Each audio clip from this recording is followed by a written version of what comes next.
So in it, because I love this, so give me a second, I'm going to quote you on this. You have a chapter, it's called Trayvon Obama and the Birth of Black Lives Matter, right? And so you say, this is after George Zimmerman was found not guilty of murdering Trayvon Martin. You say, not guilty. I was tired of blaming black people for conditions that we didn't create. We are the survivors of white supremacy, the survivors of whips and chains and failing schools and crumbling neighborhoods. I knew that surviving sometimes meant that even we would try to find the reason, some justification for why we are so hated, so despised, that we can be killed with impunity.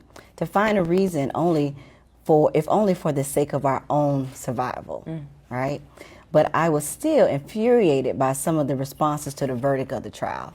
And in this chapter, and I love that, because that's so true, because that's what we do on the inside. Internally, that's what we do.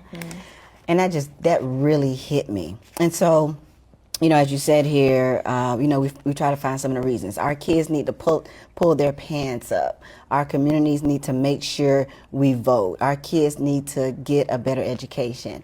And then this, politically, you've laid out, we'll say, you know, some of the responses to some of these things. You give the example of when Henry Louis Gates Jr., a Harvard professor, was arrested going into his own home from a white police officer, thinking that he was breaking in or he just did not belong there, right?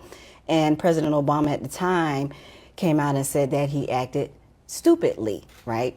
President Obama had the white officer in the White House and Henry Louis Gates also in the White House, Henry Louis Gates Jr., to have a beer, right? And so in this, you know, you talk about how this makes this like an interpersonal issue instead of a systemic matter, right? You talk about the Clintons and how they build an agenda to get the black vote in. And now we are in a Trump era again, which I didn't think we would see that again, but that's where we are right now. How do we, with this,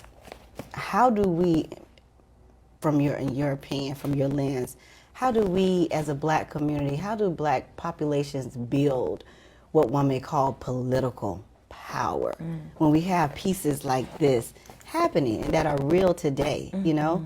How do we build that political power?